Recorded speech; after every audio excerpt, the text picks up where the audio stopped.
my theory is that while everyone was joking on the ballroom, they was using that as smokescreen to hide that it's not even a ballroom. So this ballroom, and I was wondering, I was like, why is there's a big narrative about the East Wing ballroom? You know what I'm saying? And I ain't think nothing about it. I thought, okay, that's Trump being stupid again, right? He's talking about a ballroom when he should be mourning his best friend.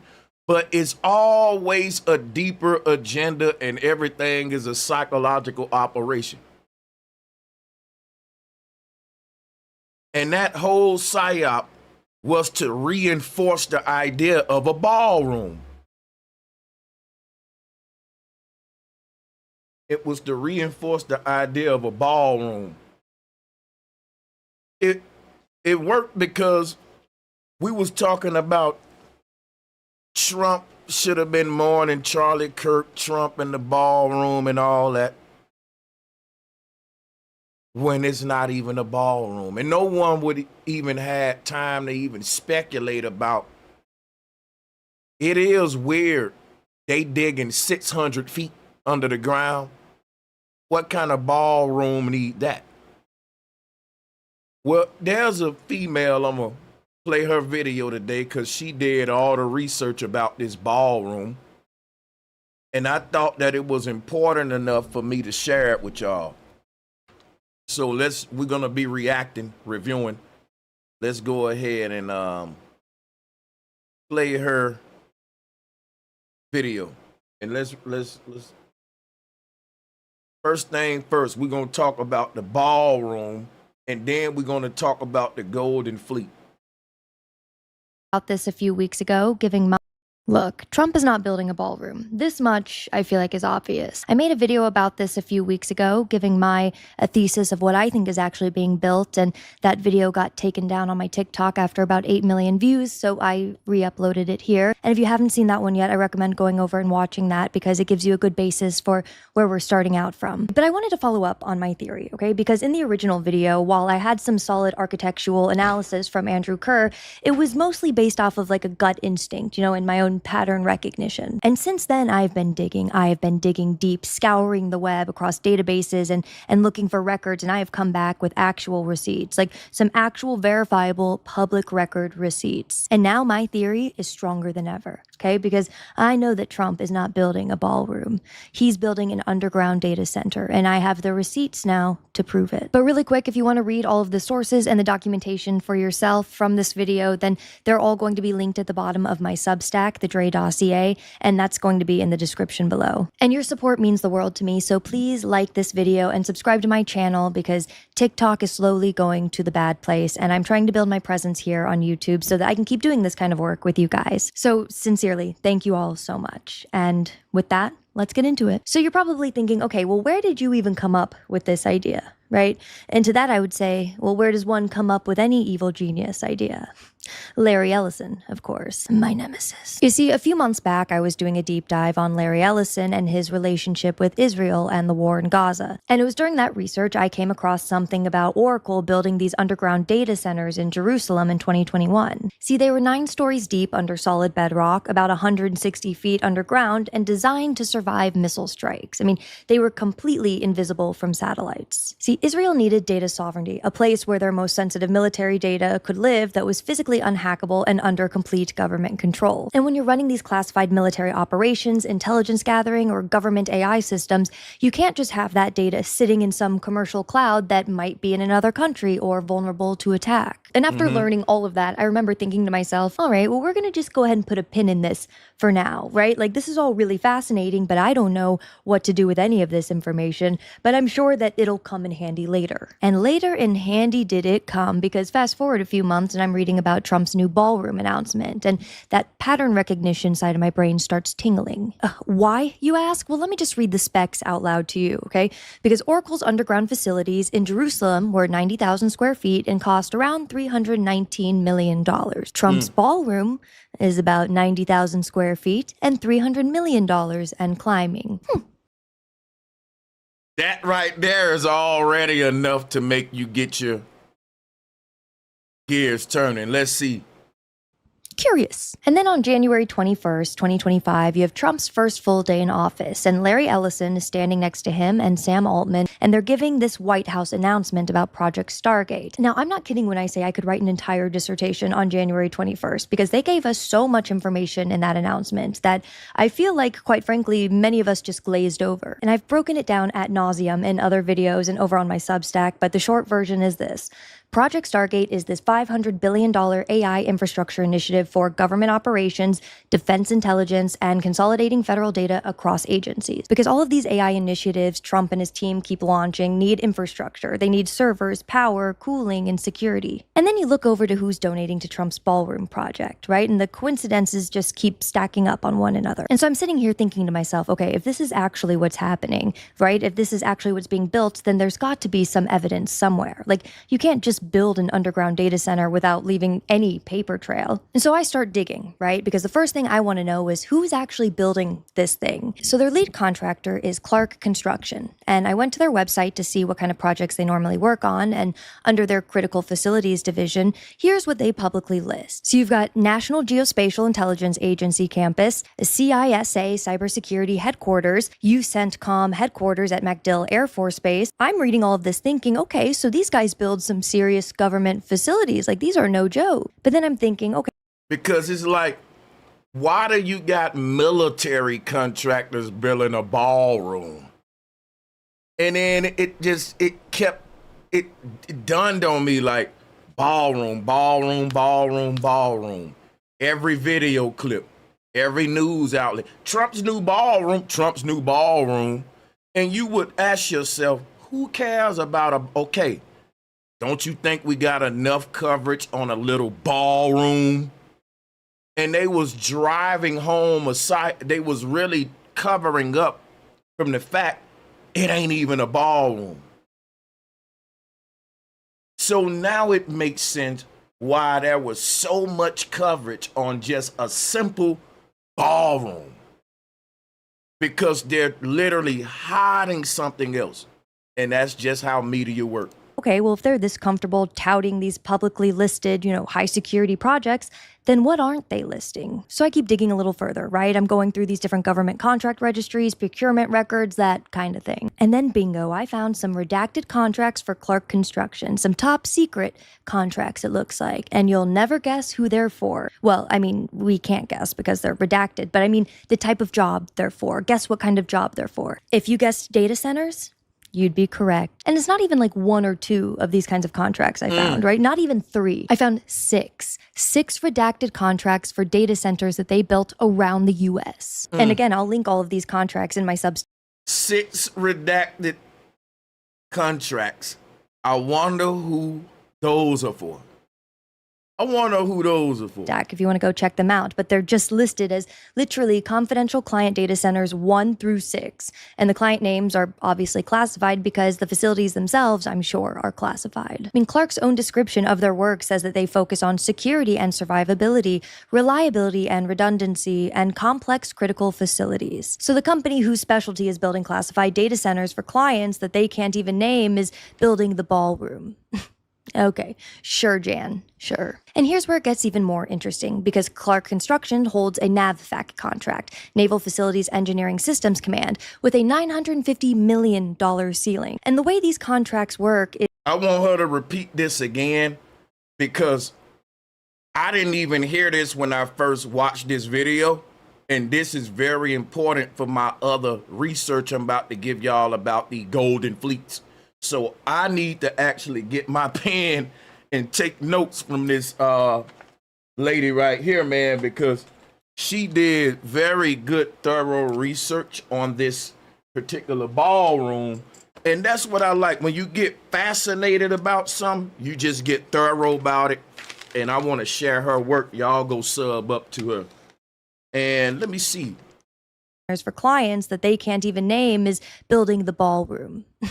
Okay, sure, Jan, Sure. And here's where it gets even more interesting, because Clark Construction holds a NAVFAC contract, Naval Facilities Engineering Systems Command, with a $950 million ceiling. And the way these contracts work is admittedly very clever. So the total value of these contracts is public, but the individual task orders, like the actual work that's being done, that can be considered classified, which means they can hide the true value, cost, and scope of projects by funneling them through these pre-existing military construction contracts. So not only do they specialize in classified data centers, but they have a mechanism to hide what they're actually building. And then on December 4th, something pretty wild happened.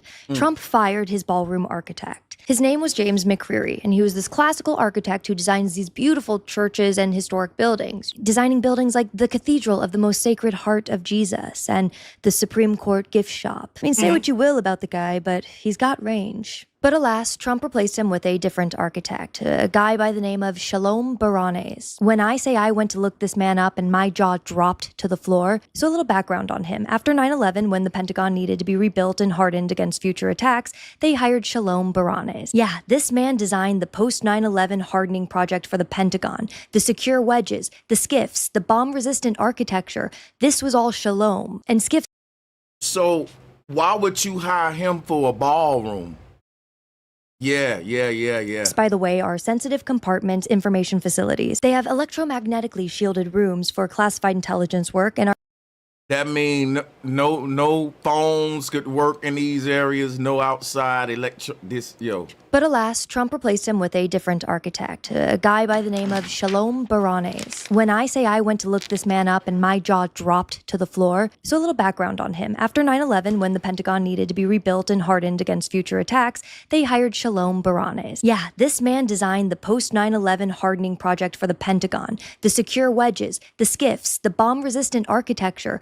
This was all Shalom. And skiffs, by the way, are sensitive compartment information facilities. They have electromagnetically shielded rooms for classified intelligence work and are built to survive missile attacks. And it's important you know what skiffs are, because this comes back into play a little later on. And his portfolio doesn't stop there. It gets a lot more intense, with DHS headquarters, Treasury building modernization, the GSA headquarters secure facility, the CISA cybersecurity headquarters that, yes, Clark Construction also built. Yeah, so these guys have rendezvoused together before. And at this point, I wanted to see if I could take a peek at what was happening on the ground. So with my last remaining week of my free Planet Labs subscription, I looked through some satellite imagery, and what I saw astounded me. And I saw that these flatbed trucks had been photographed delivering these massive steel caissons to the site. Now, from what I understand about caissons is that they are these huge cylindrical retaining structures, basically. You use them for deep underground construction. They're designed very specifically to hold back soil and water pressure whenever you're going way deep underground. So you wouldn't use them for just standard foundation. And then I saw this heavy lift crane that was like permanently anchored into a concrete pad. I mean, that seemed to be for some long duration construction involving heavy structural materials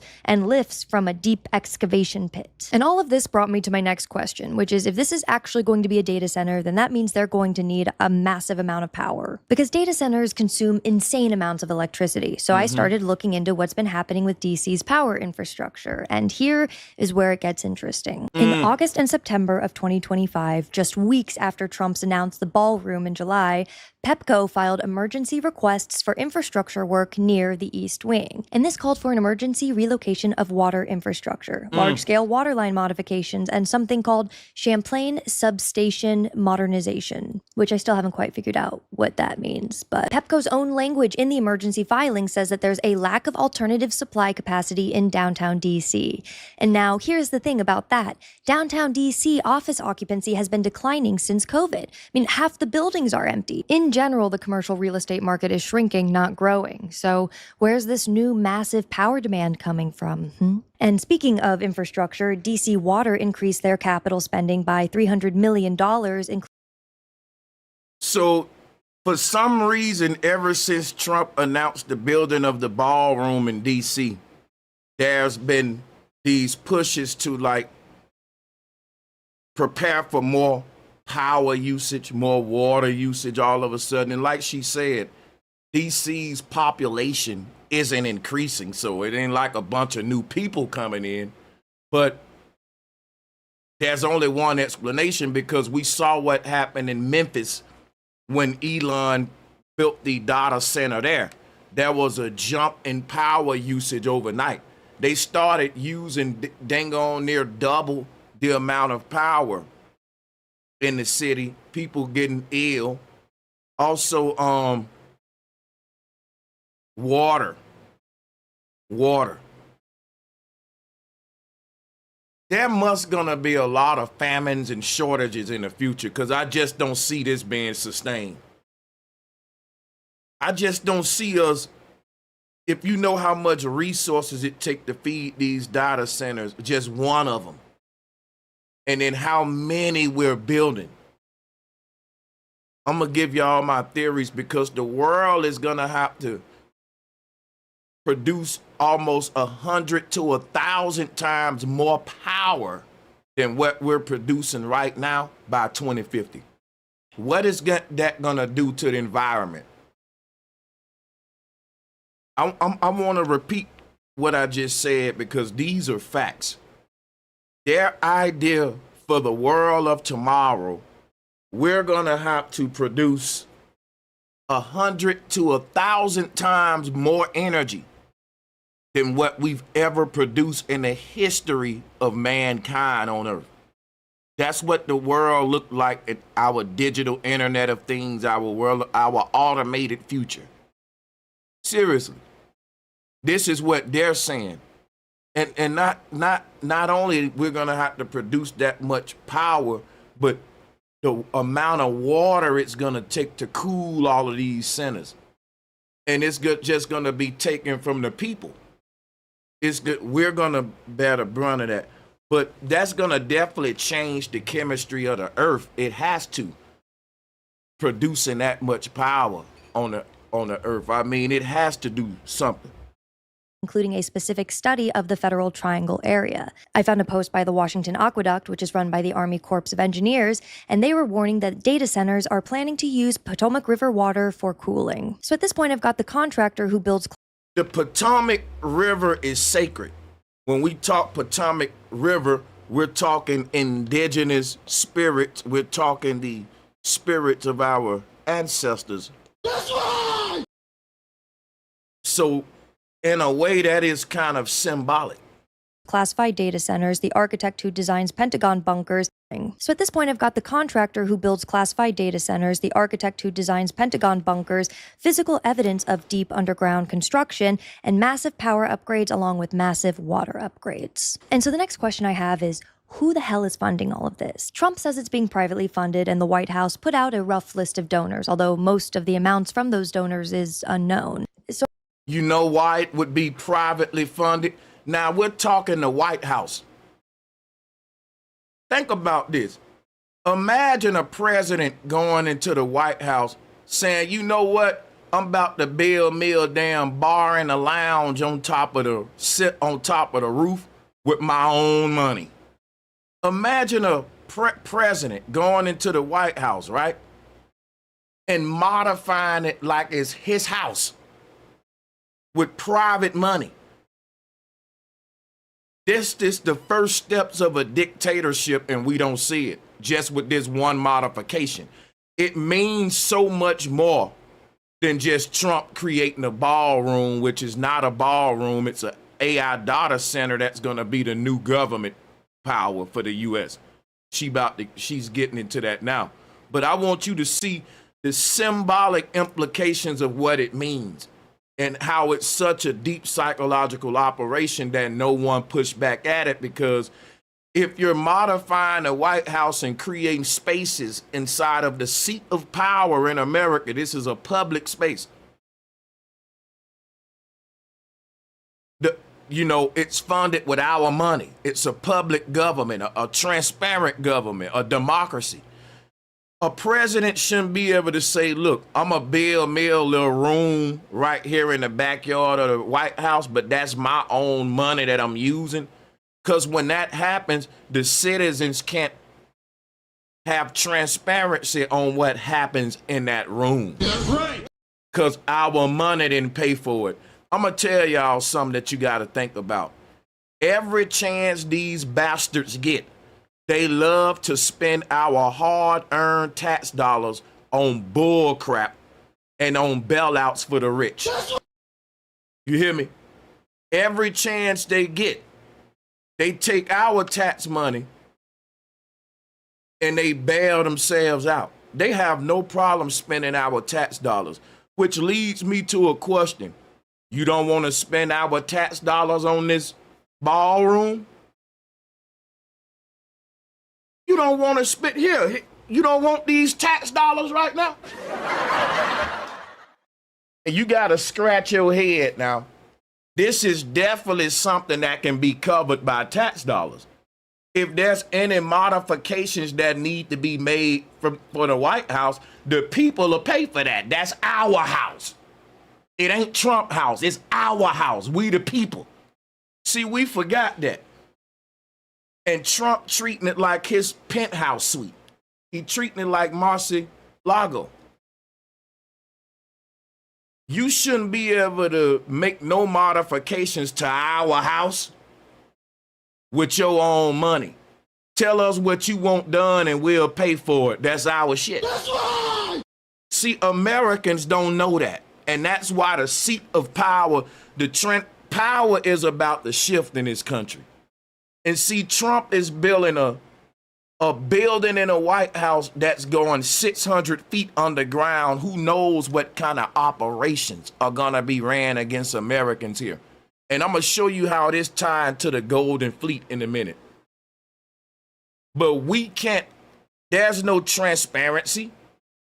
There's no way we could, now we're entering a privatized government with an intelligence operation right in the White House that's automated with AI, a data center tracking all Americans, because this is going to go into the digital IDs too. And I don't got to talk about digital IDs for too long, but just briefly, just to show you the agenda of how all this tie in. But let's play the video. So, I mean, really, they could be donating anything from checks to cash to Bitcoin to their own product, maybe. And when I was looking for more information about these donors, I saw that the Carrier Corporation was bragging about how they're donating an HVAC system to the White House Ballroom. And so this is interesting because I looked into Carrier and I saw that they have a lot of different products. They have residential AC units, commercial systems, and all kinds of stuff listed on their website. But they also have something called Carrier Quantum Leap, which is specifically their data center solutions. Comprehensive energy efficient solutions for data center thermal management is what their website says. Now, if Carrier is Now, I'm going to be opening up the call lines at the end of this, so if you have anything to input, just write it down. donating an HVAC system and they're on a list with Microsoft, Amazon, Palantir, and all of these heavy hitters, then are they really donating a less than $100,000 ballroom AC system? Or are they perhaps donating the more expensive thing from their new line of solutions, the data center thermal management system? Because wouldn't that be a brag to say it's our thermal management systems that are cooling the White House data center? But that Let me take this back. We need to hear this. coined their own product, maybe. And when I was looking for more information about these Right here. donors, I saw that the Carrier Corporation was bragging about how they're donating an HVAC system to the White House Ballroom. And so this is interesting because I looked into Carrier and I saw that they have a lot of different products. They have residential AC units, commercial systems, and all kinds of stuff listed on their website. But they also have something called Carrier Quantum Leap, which is specifically their data center solutions. Comprehensive energy efficient solutions for data center thermal management is what their website says. Now, if Carrier is donating an HVAC system and they're on a list with Microsoft, Amazon, Palantir, and all of these heavy hitters, then are they really donating a less than $100,000 ballroom AC system? Or are they perhaps donating the more expensive thing from their new line of solutions, the data center thermal management system? Because wouldn't that be a brag to say it's our thermal management systems that are cooling the White House data center? But that did get me thinking, like, if at least one company is donating a product on top of money, then I'm sure that there are others, right? I mean, who knows how many? So I decided to go through the donor list again, and this time with a different mindset, not looking for dollar amounts, but looking at what each of these companies do. And that's when I see one name jump out to me on this ballroom donors list, and that's Paolo Tiramani. And many of you may not be familiar with his name, but I'm sure you know his company, Boxable. Boxable is a Las Vegas company that makes these foldable prefab buildings, and they're about 375 square feet, and they come with electrical and plumbing already built in. Their whole pitch has been basically disaster relief and affordable modular homes. But if you start looking into what Boxable has actually been building for the government, well, it's not just disaster relief housing. That's right, I found contracts showing that they sent over 150 units to Guantanamo Bay in 2021 and 2022. That's right, they've been working on Class 5 military installations, and their SEC filings mention government exemptions from normal state regulations, which means they have clearance to work in classified DoD sites, evidently. And that's when I saw that their units come pre-installed with Faraday caging. That's right, electromagnetic shielding, the kind of thing you would need for skiffs. Remember skiffs? I told you to remember skiffs? Because think back to Oracle's underground facilities in Jerusalem. I mean, their own documentation shows that they use modular construction techniques for their own rapid deployment of internal infrastructure, prefabricated rooms that could be assembled quickly underground. And I'm seeing names like Caterpillar on this list where I'm sure that they've donated equipment like heavy machinery, excavators, and Caterpillar also makes industrial generators, the Cat 3516B models that provide over 100 megawatts of backup power. Union Pacific is also an interesting donor in that light because yes, they're a railroad company, but what many people don't know is they also own 1,400 miles of classified fiber optic cables that run along the railway right of way. And it's those fiber optic networks that the Department of Defense have as their secure telecommunications backbone, and it's because they're air-gapped from the public internet. And then you've got Microsoft and Amazon, Google, Palantir, like every major cloud computing and AI infrastructure company in America that matters. You've got Booz Allen Hamilton, who builds classified networks for the CIA and NSA, Blackstone installing over 200 megawatts of backup power infrastructure. And then I started thinking about who's not on the list. You know, Baccarat Cristal chandeliers, Versace, Hermes, Tiffany silverware, like Steinway pianos, the brands that would kill to have their name associated with the most elegant ballroom in America. I mean, the kind of luxury that screams White House state dinner. I mean, none of them are here, which is when it all kind of clicked for me, because this is clearly not a list of donors for a ballroom. Right. Tech companies, military companies. Man, come on. What in the hell is this Trump is building? This is crazy. This is a supply chain for a data center. And if you're still not convinced about this data center infrastructure, well, Trump basically told us, October 22nd, 2025, in the Oval Office, the direct quote was, "We're also working with the military on it because they want to make sure everything is perfect. And the military is very much involved in this." The military is very much involved in the ballroom? You feel me? Like, if this, and my thing about this is, the reason I want to pause here is so that the Trump supporters can sink that in. You can't excuse Trump for everything. That's right. And like, there have to be to where the Trump supporters have to say, well, yeah, Trump is definitely doing something sneaky here. This is adding up the way that she's saying it. You know what I'm saying? And, you know, it's just amazing the kind of fanatics you have to be to where this man could just do nothing wrong. That's right. It's crazy. Jesus Christ. Oh, well, then that explains why Pete Hegseth has been purging all of our gay service members because, you know, if there's one thing we know about straight men with a lot of testosterone, it's that they love giving their input on decorating ballrooms. It was just weeks after Trump said that very quote in the Oval Office that they fired the ballroom architect and hired the Pentagon guy. Okay, so what does any of this actually mean? Well, I think we should go back to the underground data centers in Jerusalem because understanding why Israel built those might tell us why Trump is building one here, allegedly, supposedly, in my opinion. So Israel built those facilities for something called Project Nimbus, which is their government cloud infrastructure. And we've seen what this looks like in practice, right? I mean, the AI system that Israel's using in Gaza, the targeting systems, the surveillance infrastructure, the operational decision-making, and that all runs on this underground data center network.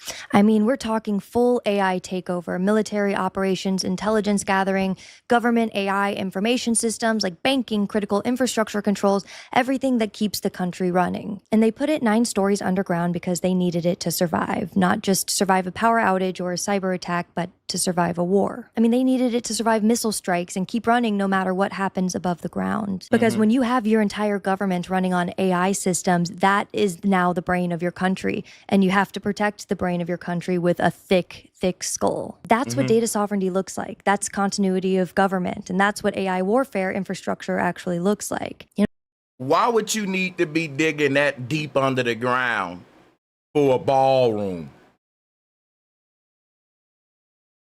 Why would you need to be digging the same distance under the ground that Israel was digging for their data centers? The exact same layout, the blueprint, the square feet, the depth, all of the numbers check out and line up like that. That's some ballroom. And then you add that with the fact, the people who's involved with it. All of these people just for a ballroom? It's time us Americans wake up and realize we're in China right now. The days of us waiting for an automated dictatorship to come are over. We're at the brink of it right now. And then I'm looking at Project Stargate, announced on January 21st, 2025, Trump's first full day in office. And Larry Ellison is going on and on about this $500 billion AI infrastructure that's going to save the government and cure cancer. But all of these grandiose ideas surrounding AI, all of that needs a home. And that's why I think it has to be at the White House specifically, because when infrastructure is a part of the executive office of the president, then it has to be classified, protected, exempt from oversight, and the president has to have direct access to it. And lest we forget, the East Wing sits directly above the Presidential Emergency Operations Center, the PEOC bunker. It's 5 stories deep, staffed 24/7 by military offices. And by demolishing the entire East Wing, they removed every structure blocking access to that bunker. And now they can expand it and go deeper or integrate new infrastructure if they'd like. And because it's at 1600 Pennsylvania Avenue, executive privilege covers all of it. I mean, think about it. The president controls what gets disclosed and what doesn't. I mean, this is what the government running on AI, with all of that power consolidated under executive control in a facility that can survive anything and Congress can't audit, looks like. And look, I'm sure they'll build a ballroom on top. You know, they'll host state dinners and take photos with world leaders in gowns and tuxedos, and maybe it'll even look fabulous. But don't kid yourself about what this was actually built for, because the That is a big old fact. Salutes to you, dear. I got so much of information that I'm going to add with hers, right? Because y'all know how I do. I like to contribute to the community with my own stuff. And what I'm going to contribute with, I'm going to bring up the Golden Fleet concept. Now, for that, I'm going to review Donald Trump's video. And while we review Donald Trump's video, I'm going to break down to you how the Golden Fleet project is an extension of the Ballroom project, right? And how the surveillance system is going to be very expanded to where can't nobody leave out and go in without military checks and balances. And like if they wanted to trap us in America, even if you got boats and all that, you just can't. We finna have the whole continent surrounded by the most technological ships we've ever built in the world. And in Trump words, this new fleet will be highly AI driven. So I'm not gonna expose my theory right now. I'm gonna play the video and I'm gonna expose it as you hear him talk, right? So let's start this. Let's talk about the Golden Fleet that Trump is building and how this is gonna stop. So we're gonna talk about how this Golden Fleet concept ties into what the young lady just said about the ballroom idea and how this may be all interconnected with surveilling us and creating this automated AI dictatorship, right? So let's go ahead and start this thing right now. Fleet that we're building for the United States Navy, as you know, fleet that we're building for the United States Navy. As you know, we're desperately in need of ships. Our ships are, some of them have gotten old and tired, and you know, we're desperately in need of ships. It just sound like I'm getting conned. I know you scam. You know we need ships, man. Come on, bro. Have you seen Kensington? Don't y'all know that the city of Portland is becoming a whole Skid Row right now? Don't you know we're at the height of a psychological pandemic in America and a depression generation? Don't you know that the cost of living in America has not improved under Trump? Don't you know that the same man that told us when he got in office he ain't gonna be thinking about war, he gonna end the war, actually perpetuated the war, and he's now tripling down with a fleet of ships in preparation for war? So the man that promised peace is making the most war efforts. But see, what is this Golden Fleet? What really is it? Let me play the video. obsolete, and we're going to go the exact opposite direction. We're delighted to be joined by Secretary of War Pete Hegseth, who's doing a fantastic job, and Secretary of the Navy John Phelan.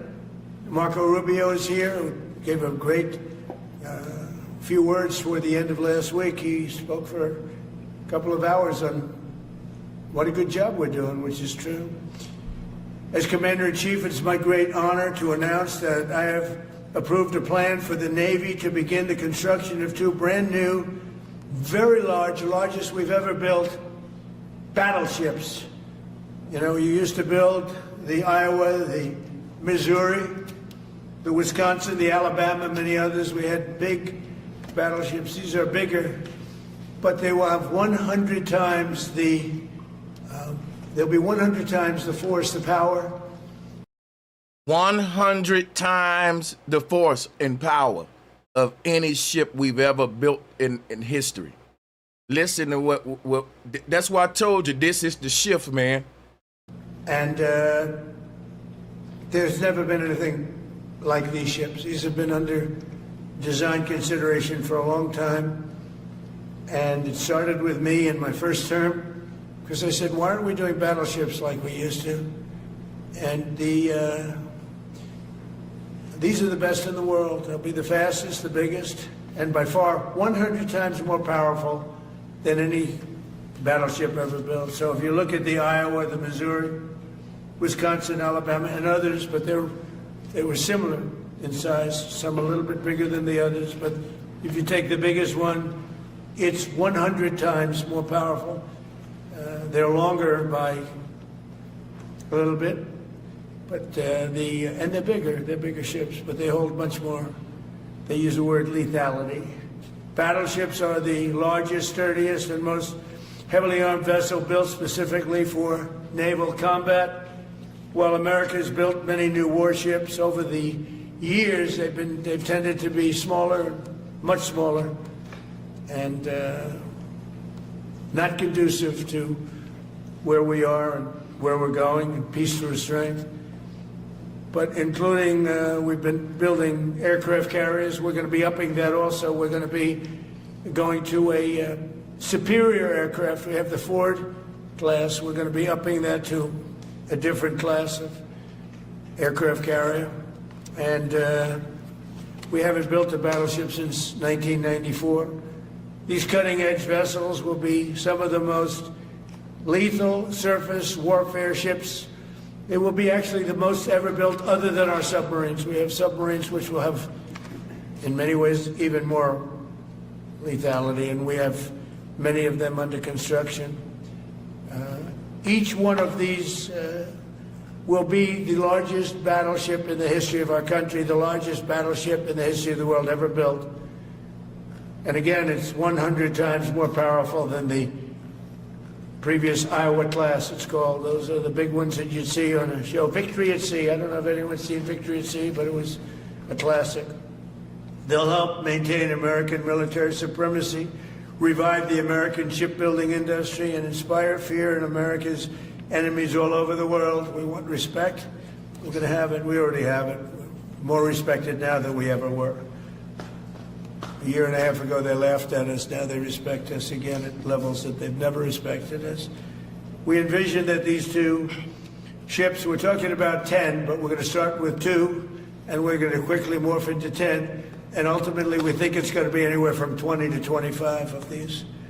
But we're starting with the first 2 immediately, and we're going to then be very quickly involved with, I think, we're going to do another 8. And then we're going to ultimately, and pretty quickly, have a total of about 20 to 25. We'll make that determination. Now listen to my theory, right? They've been rushing to build AI data centers. Everybody know that the future of war is not navies anymore. People, it's gonna sound like I'm wrong, but here's my theory, and I think I'm right. I don't think that the future of war is manned ships. That's why we haven't built one since '94. We can have unmanned amphibious drone technology fight wars for us, y'all. Automated systems, AI systems. So I get it, but I don't, because it's like at one point they was really rushing to build all of these AI data centers because they saying we at a race with China. China popping up data centers everywhere. Why would we stop in the middle of a data center race and start building a fleet of Navy ships? Now, my theory is that because we saw in the previous video that the Navy is working with the Ballroom, do you hear me? That's why I played the first video first. What did the young lady say? The United States Navy is involved with the Ballroom project, because one of the companies that's helping build the Ballroom, they are in cahoots with the Navy. They got the NAVFAC contract for $900 million. There's a company working with the Navy with a contract, $900 million. Why is our military need third-party help anyway? All of that money can be going to create jobs for citizens to do this work. And you want to know why inflation happening? It ain't a lot of decent jobs.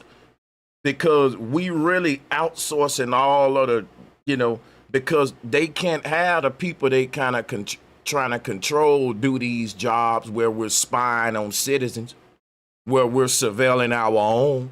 So they got to get foreign contractors to help them spy and police Americans with digital and automated systems. And we've been telling y'all this was coming. So we see that the Navy is involved with a lot of these databases. The Navy is somehow connected with the Ballroom contractor, one of them at least. And now we see this new jump to build this new fleet for the Navy. But I just think it was a disruption from all of a sudden, let's hurry up and build data centers, to now a golden fleet. And at the same time, it's coming out of nowhere. And the people was like, we don't want no more data centers, because what's happening in Memphis with people getting sick, it costs too much water and it costs the city too much power. People been pushing back at these data centers. And what if you just build them at sea on a ship? It's like a floating city. And guess what the benefit is? The AI data centers, the number one issue is water. They got to tap into the city's water supply to cool these big machines down. And it's thousands of these things, tens of thousands, hundreds of thousands. So imagine if you got a big ass ship and it's literally an AI data center. You got an endless water supply because you right on the ocean. And then people can't complain. They don't need, like, if it's off the land, it's out of sight. That's just a theory, and I'll read you some more to that theory, but I want to let you hear from Trump a bit more. We envision that these ships will be the first of a whole new class of battleships to be produced in the years to come. From Theodore Roosevelt, the Great White Fleet, you remember that, the Great White Fleet, to the legendary USS Missouri, whose massive guns helped win World War II. America's battleships have always been unmistakable symbols of national power. We stopped making them for whatever reason, I don't know. And I want to congratulate John Thalen, who is your secretary of the Navy. He came to me the first day we met. He talked about battleships, and I said, you're absolutely on the right track. He said, why are we doing other things? We have missiles, which are much more expensive. By the way, these battleships have tremendous numbers of missiles, but they also have guns. And in many ways, guns can do the trick just as well as missiles at a tiny fraction of the cost. Once completed, these new 30 to 40,000 ton plus vessels will be the flagships of the American naval fleet, and there has never been anything built like them. And I just want to, be very clear that we're building them here. We're working with others, but we're building them here. We have great Navy yards. We'll be negotiating with some of the companies that are running those yards, taking over the yards. We used to build a ship a day during World War II. Now we don't do ships very much anymore. We do military ships, we do submarines.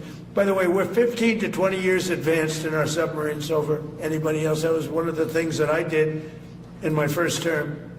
We make the best submarines by far in the world. We're at least 15 years advanced ahead of any. So I asked ChatGPT, how much would an AI data center as a ship weigh? And what would be the pros and cons of doing it? And ChatGPT just, gave me a little rough estimate. And it said that an AI data center as a ship would weigh 15,000 to 19,000 tons. But it's just the equipment and stuff. It's like just the data center. So if you add on, let's say, another 10,000 tons or however many other tons for other stuff, then you can be around 30,000, 40,000 easily with an AI data center ship. You'll be 30,000 tons, 40,000 tons. And we're right in the ballpark of what Trump just said, how much these ships weigh. Anywhere from 30 to 40,000 tons. So that right there, we lined up is what we need to just check that off the box. We are in alignment as far as weight go, according to ChatGPT. Let's go. Anybody else in submarine development, most powerful, that's right, the most powerful weapon anywhere in the world, undetectable. So the battleships are going to be armed just in terms of guns and missiles at the highest level. They'll also have hypersonic weapons, many hypersonic weapons, state-of-the-art. Hypersonic weapons. Are y'all familiar with hypersonic weapons? I've talked about these before. And maybe I'll do a whole stream on them. Electric rail guns. And electric rail guns. Even the high-powered lasers that you've been starting to read about. Stop right there. Oh, my damn God. Oh, my God. We have now went Star Wars, people. High-powered lasers. And in case you don't think that, if you don't think this is something to be concerned with, because the thing is this right here. As military defense for our country, hell yeah. But as direct energy weapons, as a way to police the people, it gets crazy. I ain't trying to fearmonger, but I'm just saying, are we preparing for an attack on America? Because, man, this is a lot. And let me just show you what these lasers can do. Let me show y'all some videos. Check this out. These are the kind of lasers they got.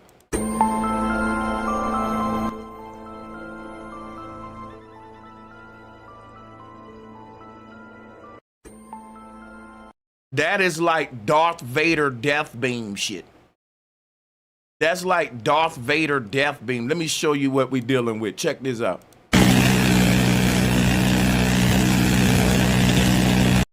You never run out of bullets. You can keep shooting this indefinitely, and you can see how, unlike a bullet, this thing is going clean through the other side and it's burning the grass. Let me zoom this in. See, anybody getting hit with this, it's going in and out. It's basically slicing shit up. Like, this is Star Wars shit right here. Look at this right here.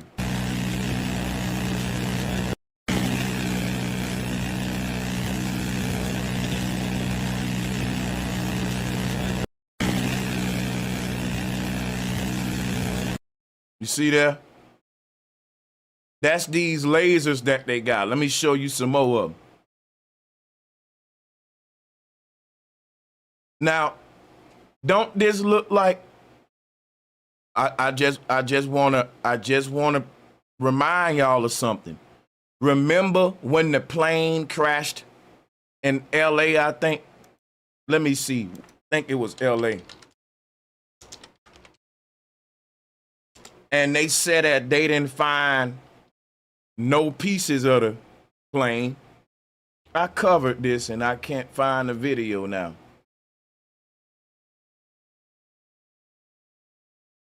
But I ain't gonna look it up. I'm gonna just speak on it, because what I know is I saw a video of a plane crashing. I can't be sure when the crash happened and where it happened, right?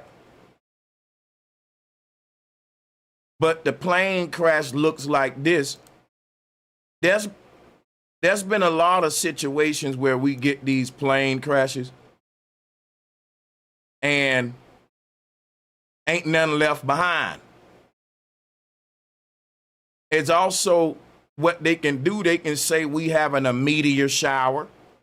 They can say, you know, 3-eye atlas, any kind of UAP type crap. And boom, and they can hit you with these lasers. These are a form of direct energy weapons, because it's still directing energy. And it's not a physical projectile, it's a beam of energy. So we are in the Star Wars age, damn near. But like, they can pass this off as anything though.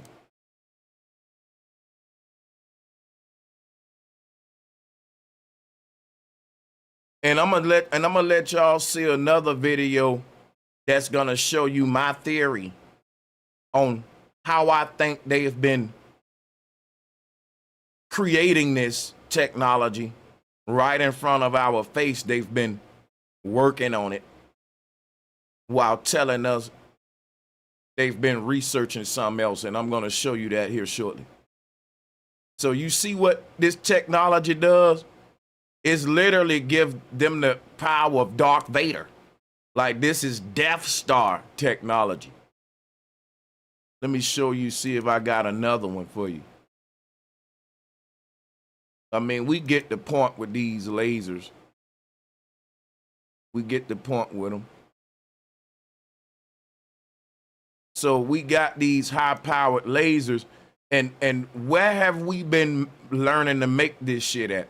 Now, I can be wrong with what I'm about to show, but I'm going to show it.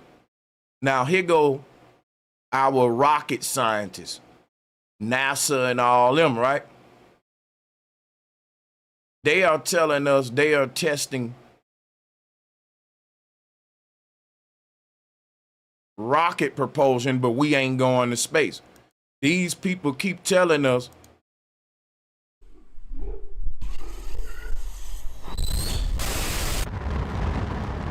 Do you see that? that's Darth Vader type shit. So my thing is, and I can be wrong, but what if This is where we've been telling people, right? We taking y'all tax dollars and we're testing rocket engines, but we've been testing rocket engines for all this time, and we still ain't been to space as a species. But now this is what it looked like to test a rocket engine. If you pay attention to this, is it a rocket engine or is it a high-powered weapon that can wipe out a whole forest in a goddamn few minutes? You can really create the fires in California with this shit. You can decimate entire cities with this thing, dog. And I'm talking about anything in front of it'll be dust. And I look at this and I say, what if this the technology that wiped out Tartaria? You know, there's a whole empire under our feet. And no stone was left unturned. Whatever burnt those buildings, it didn't melt them. It straight up turned them to dust. It was so hot. Now look at this stuff, and it just remind me some out of a sci-fi movie. And imagine standing in front of that thing. It ain't like you'll burn up. It's a whole nother process that'll happen. It's beyond frying or baking or boiling or broiling. It's beyond being disintegrated. You're basically just being zapped to a pile of ash within a second. Like within a few seconds, an entire human can turn into a little pile of ash fucking with this kind of technology. Now, it's a fine line of being a rocket engine and a high-powered weapon. I'm just saying. If you start to perfect this, can you end up with some of the stuff we see on these Navy ships? It's damn near indistinguishable. It's the same principle, right? Of a high-powered laser gun. Or is it not? Maybe I'm wrong. I'm saying this can't qualify for a primitive form of what we just saw on the Golden Fleet, with what he talking about, the Golden Fleet. Like, to me, this could be a theory on showing us how they've perfected this high-powered laser technology, because we ain't been seeing an evolution of this stuff.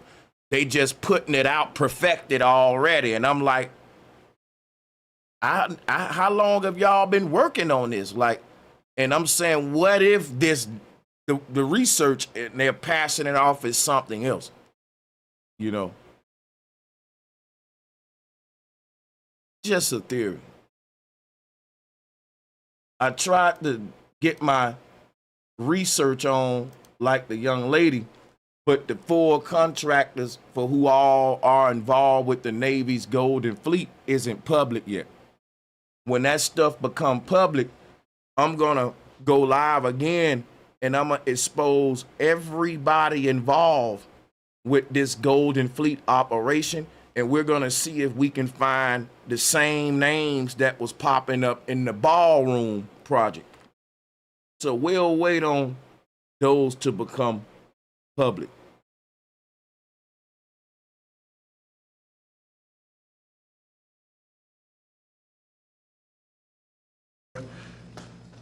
A year and a half ago, they laughed at us. Now they respect us again at levels that they've never respected us. We envision that these two ships, we're talking about 10, but we're going to start with 2, and we're going to quickly morph into 10. And ultimately, we think it's going to be anywhere from 20 to 25 of these. But we're starting with the first 2 immediately, and we're going to then be very quickly involved with, I think, we're going to do another 8. And then we're going to ultimately and pretty quickly have a total of about 20 to 25. We'll make that determination. We envision that these ships will be the first of a whole new class of battleships to be produced in the years to come. From Theodore Roosevelt. I want to thank everyone that sent in a super chat, and I want to take the time to read them right now. I appreciate you guys. Shout out to Thug Rob. The information on this channel is above all. Man, I humbly appreciate that, my brother. And shout out to D-Dub exclusive, Gamma Rays. Shout out to you, D-Dub. The Great White Fleet, you remember that? The Great White Fleet to the legendary USS Missouri, whose massive guns helped. I want you to hear the part when he talk about the AI on these ships. Of lasers, where you aim the laser at a target, it just wipes it out. Okay, yeah, this the video. So he was talking about the lasers that's on the ship, and I was just showing y'all. This right here isn't a real good idea of what they got, because the stuff they got will turn this whole truck to a pile of dust. But it still show you how powerful this stuff is, because it's going straight through the truck to the other side. You know what I'm saying? This is some Star Wars type stuff, because what makes it so dangerous, you can stand in front of a down the street and just, man, you can just stand somewhere, bro, and just, you will never run out of bullets, and everything that gets zapped is just getting turned to dust. People just get hit, zap, just boom, like a sci-fi movie. Just imagine that implemented in a public setting. Like, man, that's crazy. This is beyond an assault rifle. If your army had to go to war with my army, and we're shooting this shit, and y'all still shooting bullets and unloading guns and stuff, y'all gonna get wiped out quick, for real, bro. This is a next level right here, man. We're going to have, there'll be the most sophisticated lasers in the world, and the most sophisticated laser in the world will be on the battleships that we're building. They'll also carry the nuclear armed, sea-launched cruise missiles currently under development, which... So, this the part that I find interesting. These ships will be carrying nuclear technology. Now, guess what has been proposed to power the AI data centers that they're trying to build? Nuclear energy plants.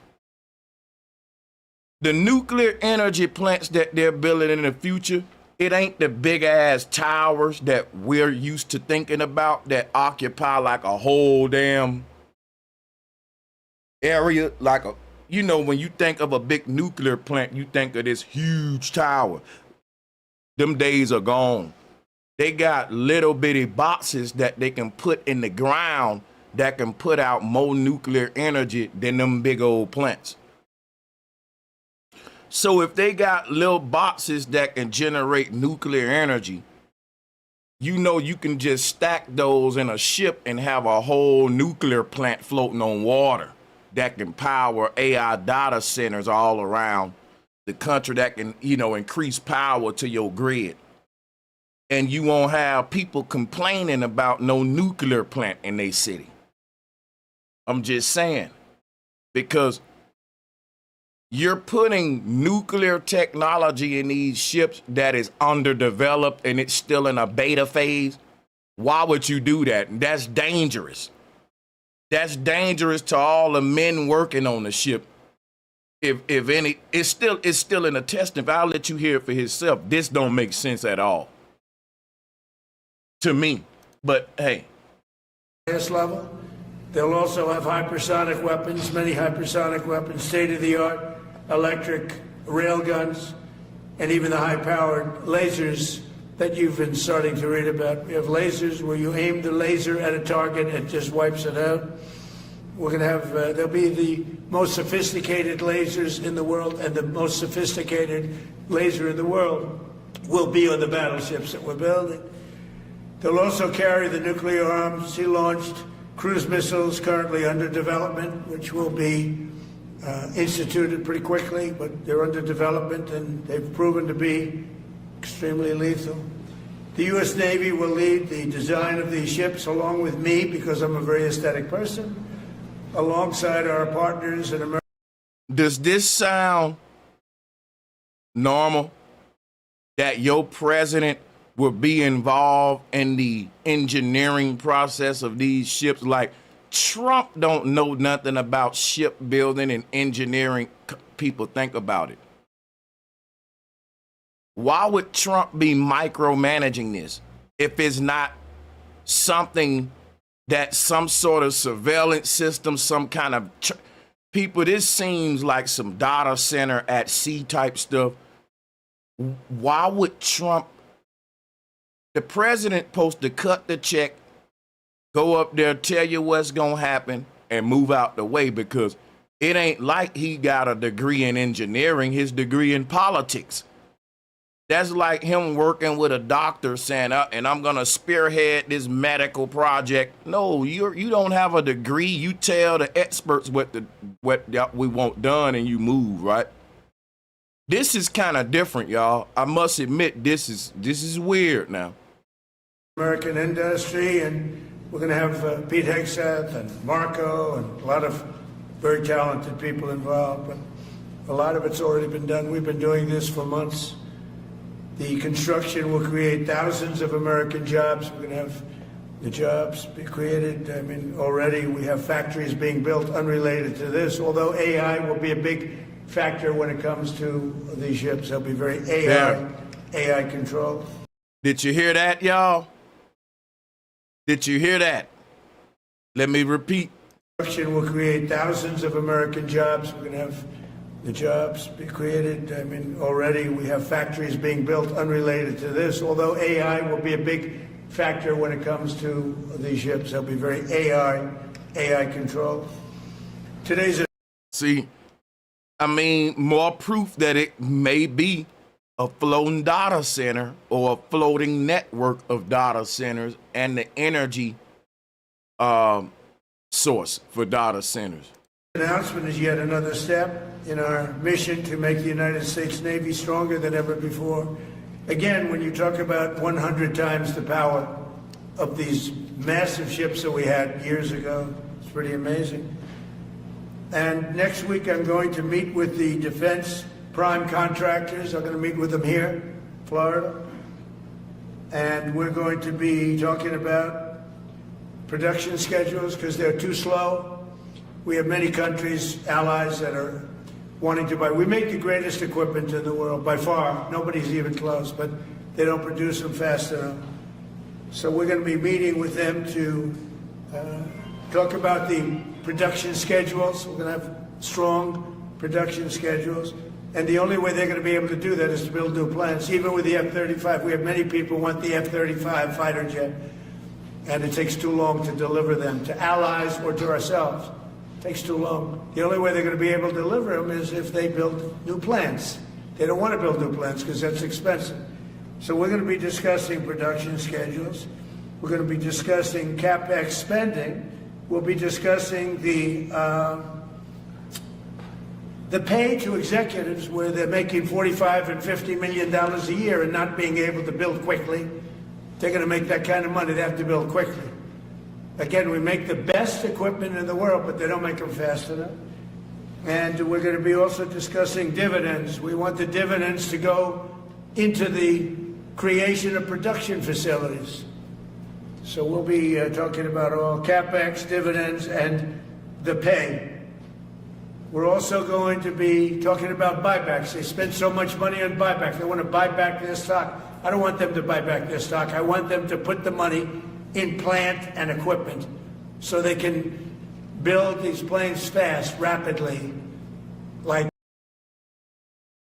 I think that's pretty much all we need to hear from Trump on that. I think I'll stop it right there, and I'll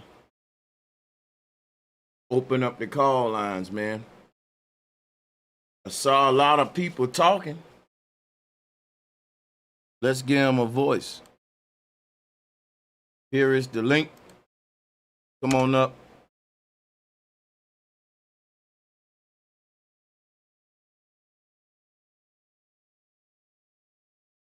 Come on up.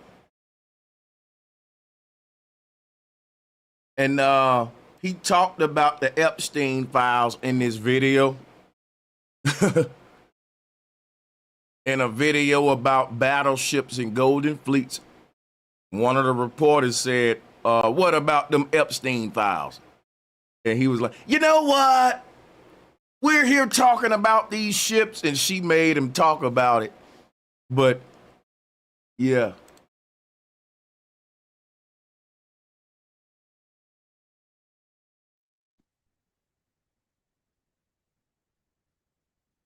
How you doing, Real Truth, Real Growth? Welcome to the show. What's up, brother? Hey, look, I was just in the chat, right? Some guy named Mark responded to what I said, right? Trump got all this say-so and what's going on. But I made a remark that his uncle took a lot of Tesla's shit back in the day. That's why that man got a lot of say-so in all this shit going on. So it wasn't like I was wrong. That's why I was trying to tell the dude in the chat. But how you been, man? I can't complain at all. Thank you. How about yourself? I'm good. But don't that make sense what I just said? The reason this man got a lot of say-so in all this technology stuff is his uncle took that shit a long time ago. You can look it up. When Tesla passed away in that hotel, his uncle was responsible for all those trunks of inventions and stuff that he had. And 30 of them came up missing out of what, 60, 50? That's the story being told. So does that put two and two together a little bit? I can go with that. It was Right. Fred Trump that was on scene to recover Tesla's papers when they confiscated all his stuff. That Fred Trump, like Trump's uncle being there present, is weird as hell. And that can explain why he is the tech bro president. Because his family have the lot of the documents and he using it for leverage. That's right. Ain't no telling what else they got. Because That like I makes said, sense. his inventions, yep, they came up missing. So I don't know what else to say about that, bro. But these Yeah, people wicked. that makes sense. Yeah. But I'll fall back for right now, though. Okay, thank you. And if there's anybody in the chat room that have something to say worth saying, click the link and come up here and let your voice be heard like Real Truth. Other than that, you just another blur of words scrolling up the chat feed. No one really cares. So if you care about the message you think you trying to relay, I'm not going to read no trolls. I know some people trying to get my attention. But yeah, you're going to click the link if you got something to say, guys. So we'll drop the link again and we'll give people an opportunity to come up, speak what's on their mind. We got Like that guy 87. named Mark. Sorry about that. That guy named Mark need to come up. If he got so much to say in the chat, like he know a lot. He seemed to know a lot. We got 80. Mark, I'm gonna go ahead. We got 80% of the people saying we're at the brink of an AI automated government in America. So we all know what's going on, apparently.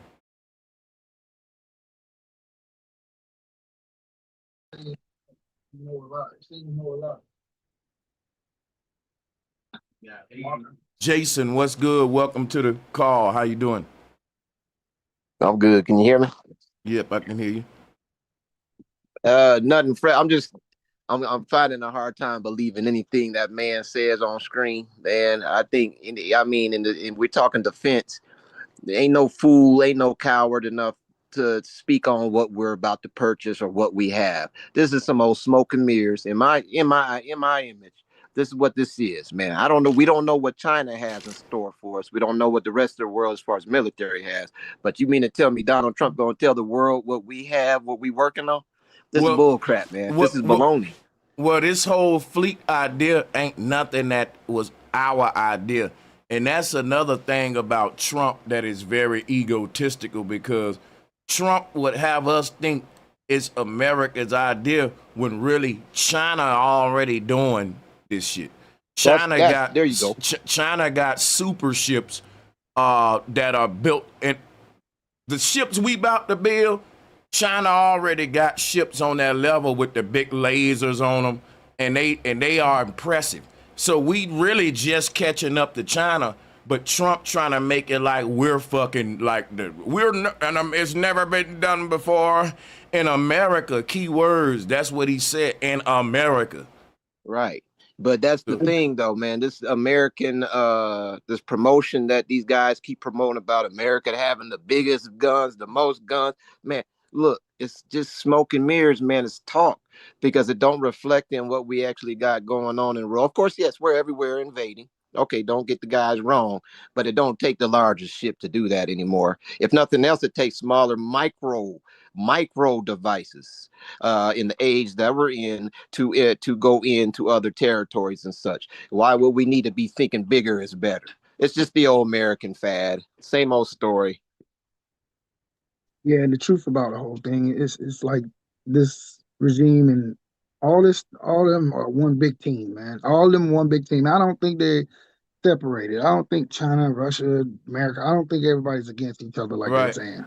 Right. That's why I said I think the ships are more for us, is what my Right. theory is. They attacked us. How did everybody attack us from every area, all the way back from the 1400s? Like they're finally getting this world domination plan together. Go ahead. The chances of a country trying to perform a naval attack on America in 2025 are so fucking slim, y'all. Like, this is not Napoleon Bonaparte times. You get what I'm saying? Like, the last attack that happened on America's soil was like 9/11, Pearl Harbor, and we're talking airplanes. Ain't no one selling no slow ass ship up to your coastline no more and shooting up the beach. Exactly. That's facts. Mm. Mm. Yeah, this just comes at a time where America needs some type of promotion for what we're using to protect our so-called waters, and this is just Trump, the spokesman, trying to put fear onto the world of what we're working on, and I just think it's all smoke and mirrors. You don't tell your opponents what you got, you know what I mean? And I mean, we even know this in the hood, man. You playing cards, you don't tell your opponent what your hand is. You know what I mean? He's gonna have to find out. But guess what, though? You got to tell them something when they see all of this spending, all of this money being moved around. When they see these big grand projects popping up on the coastlines, this is your front story. Oh, this is a golden fleet. So look, yeah, I'm with you.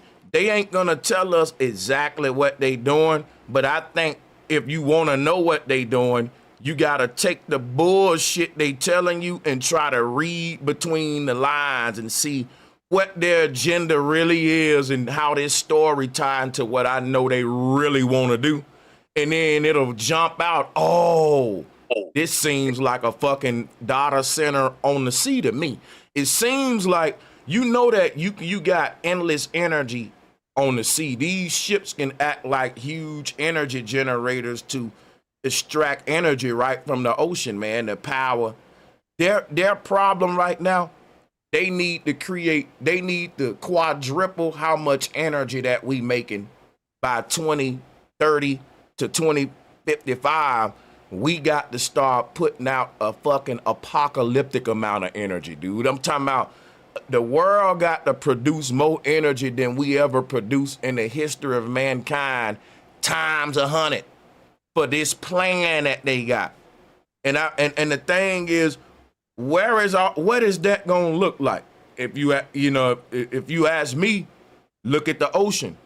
I always said, man, you can literally get free energy just from the waves, but my thing is this too. It ain't just about energy. It's really about water, because you can't run these data centers without cooling systems.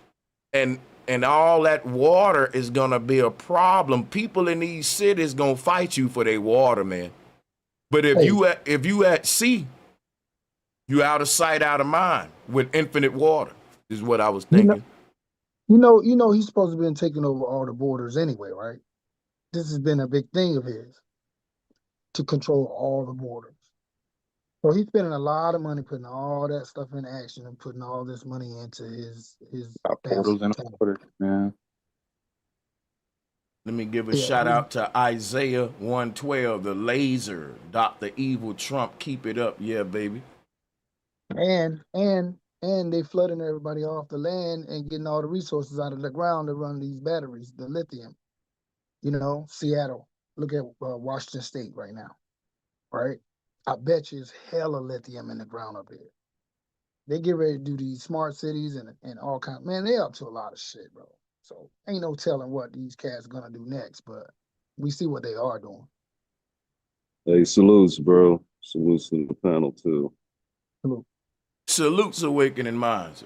How you doing, Much man? respect, man. Much respect. Salutes to the chat. Hey, bro, great stream yesterday too. The whole stream, great stream, Mm-hmm. legendary, really. I appreciate that. Yeah, man, you did your motherfucker, you did your thing, bro. But on this stream right here, though, like I was just looking up, is the United States still in debt? You know what I'm saying? And I don't know if you could pull that up in Google, just as the United States in debt. They $38 trillion in debt. Where they getting all this money to build all this new shit? Where they Bro, getting they money to printing. send to different countries? You know what They're I'm saying? printing. Hold. You see what I'm saying? Like, where's all this money coming from? You know what I mean? And then who are you in debt to? And they in debt to some of the countries that they talking about going to war with and all of this. So to what Real Truth was saying, yeah, you're right. It's just a lot of smoke and mirrors. It's just a big government, literally. It's a show. Awaken. Check this out. Not only are they not gonna pay nobody back, not only are they printing the money, they're robbing us too. We should be rich, bro. They making us pay to them. So who are they?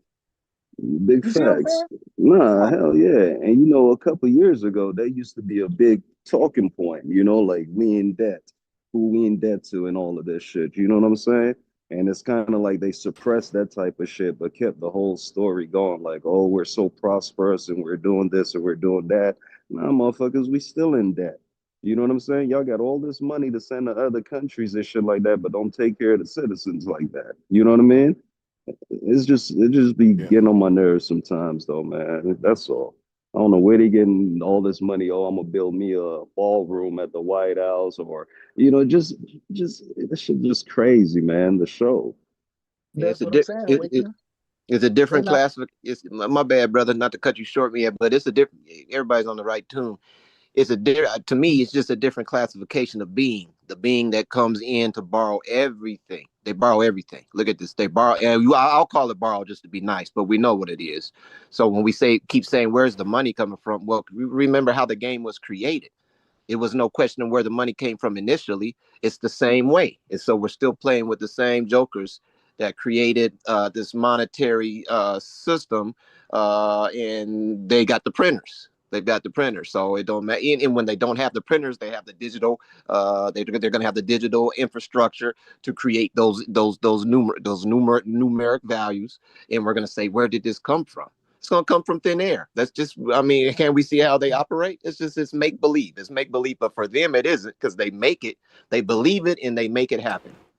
It's the same people. They double talk, right? They got you looking everywhere else except looking at them. So Right. look at who really is the owners of this thing. And they double talking about we broke. When they say we broke, that means we think we broke. No, we broke because they're robbing us, and they ain't broke. They robbing everybody. Right. It's the one system. We all know who it is, bro. Right. Wow. Yeah. Right. So How far back? I want to say appreciate Corey for joining as well. We'll let you unmute your mic and have the floor. Corey, welcome. Wholeness family. Thank you. Thank you for, I just stepped outside. That timing was perfect. And I just wanted to say as well, as Awakening Mind said yesterday, was awesome. Thank you. Whitney Webb was saying like months ago that they're all like moving towards an EMP where it takes out all of the power and whatnot, and then it comes back up. But for that, you need digital ID, and Whitney Webb's like the leading journalist tracking all of this. Yeah, so then from there, like, and then hearing what you were saying, like, we're in the age of Star Wars, like, my first thought was, okay, I'm already like doing my best, like preparing local circles and building water supplies and like all that practical stuff. But it sounds like we need to prepare our people for like getting obliterated. Like a whole city could get taken out in like a second just by one beam. Like, and if they take us out, then like so goes the world. So, we're rolling strong. Yeah, with that concept of us all getting taken out. So basically, where we're at now is they're letting us know how they can do it. Is that basically what you should kind of see? Because the idea of taking us all out has always been there. It just seems as if now they're being open as to technology that's at their fingertips that they could utilize to do so. So I mean, I don't think it's all fear, because I know this is all a fear campaign. But when you're on the side of righteousness, this fear it no longer really affects you the same, like as in the people in which I think the Trumps are trying to scare. They're trying to scare the And masses of the world. So, but I just think once you get to a certain position of righteousness, this stuff is just man, it starts sounding like it just starts sounding like cartoon. It starts sounding too much cartoon, like knowing that they have the technologies. so my whole thing is this right here. I got a theory.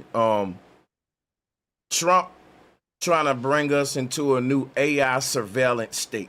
He's working with Palantir. We know there's a lot of digital systems, cameras, drones being set up, and all these data centers is there to hold all the new information they're going to need when they implement the digital IDs. The digital ID system is going to have all of your purchase information, medical history, psychology, you name it. Your everything about you, man.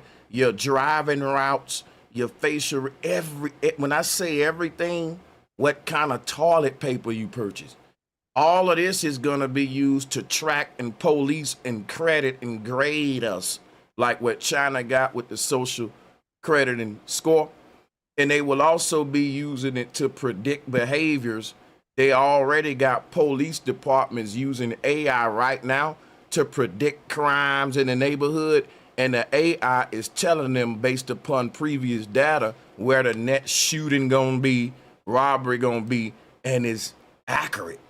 So we in the future, man. We always been saying about a future where stuff like this would exist. We didn't know we'll just wake up in it abruptly. We thought it'll gradually come. Nope, it's here, ready or not. It's here.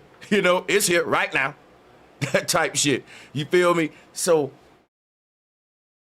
one thing I'll say is for Trump to expand his surveillance state to our coastal areas, imagine trying to implement these new digital systems with the Coast Guard's outdated ass infrastructure. So when Trump is talking about these old ass ships, he's literally banging on the old infrastructure in the Coast Guard, the Navy, Homeland Security, like our coastal area. But what if you wanted to expand your surveillance state out into the coastal waters and set a perimeter around America? This Golden Fleet will look like a type of authority. They're giving this to the Navy. The Navy been working with the intelligence contractors as far as like the people working with the Ballroom. Why is the Navy involved in spying on us, man? That's another thing. But then you got to think about like the Navy is working with, so the whole Golden Fleet thing, it makes me think about like,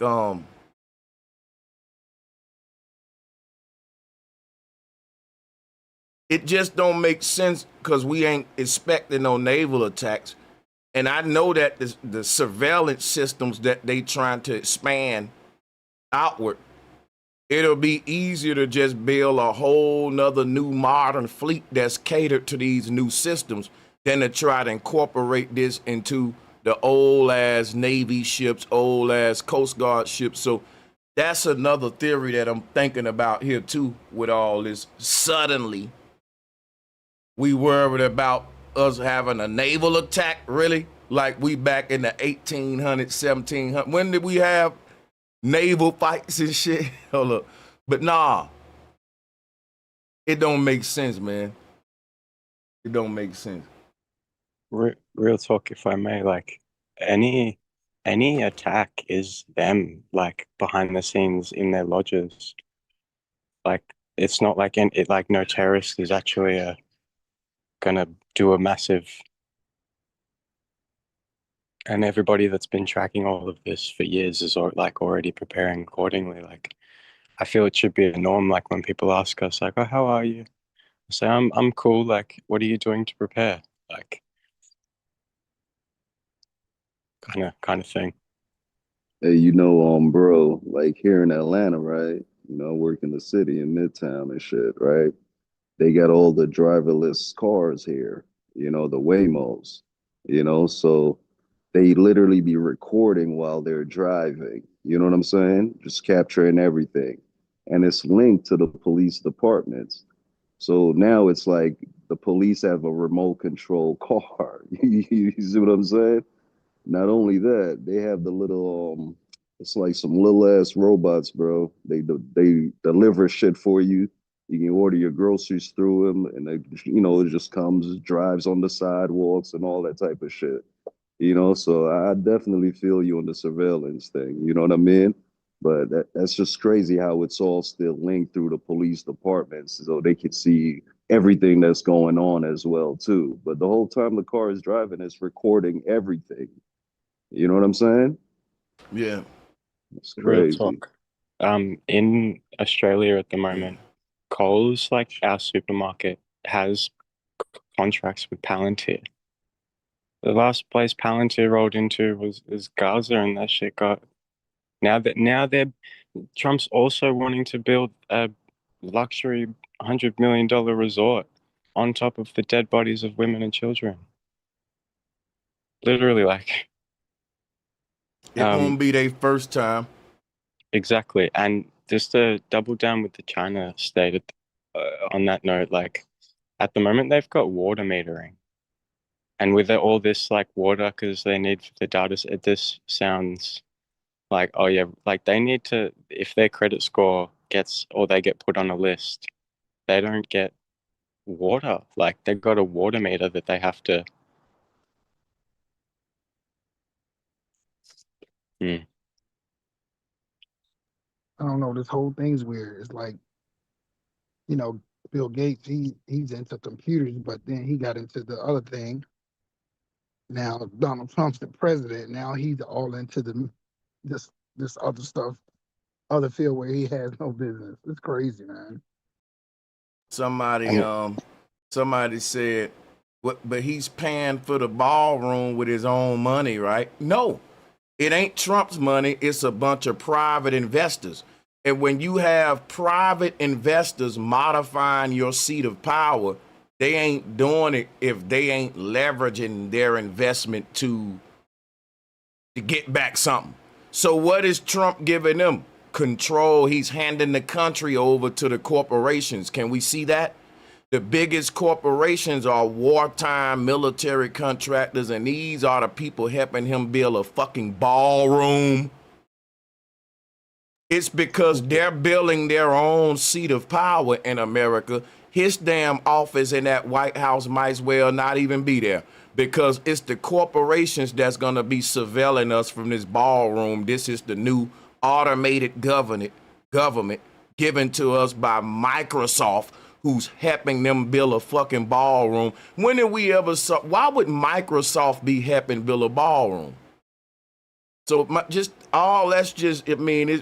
entering a shift where the government, they just want to sit back, collect all the money, and let AI be the new government. And AI gonna be a dictator, a tyrannical, harsh, social crediting, goddamn it. And people don't want to talk about this because it makes them feel uncomfortable. But it'll be like all of us walking toward a cliff, right? And I'm telling the crowd, hey man, it's a cliff coming up, we about to fall. And niggas is like, man, that's fear mongering. Man, this shit sound negative, depressing, man, to talk about this. Bro, it's a cliff coming up. But bro, that's making a nigga depressed, man. Cut all that fear mongering out. Okay. Ah, boom. They rather fall off the cliff than face the fear of you telling them they about to fall off the cliff. What the fuck kind of twisted psychology is that? The children with their eyes covered up. Damn. That's like, I mean, I can't explain that kind of psychology, bro. That's very scary. But shout out to Travis, man. Thank you for joining. If you want to grab the floor, for sure, man, go right ahead and speak your mind. You just got to unmute your mic. It should be a red microphone icon. When you hit it, there you go. Your mic's on. Yeah, what's up, y'all? Peace and love. Peace and love to the chat, man. Peace and love. I can't do nothing but agree, which I've been saying. Like I'm in Brooklyn, Brownsville, man. I've been trying to like share your videos.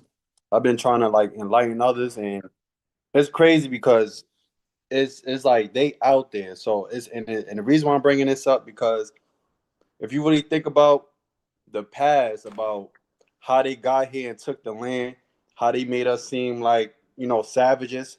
And this is important because, like you said, like you try to warn people, you try to let people know, and they just be like, man, we don't want to hear that, man. Yo, we already got our own problems. Like they try to dismiss it, disregard the whole truth, right? And it's crazy because they're out there creating that narrative for them, for the elites or the people that want to control the land, the same narrative of saying, yo, these people are savages. So we need to bring order to this chaos.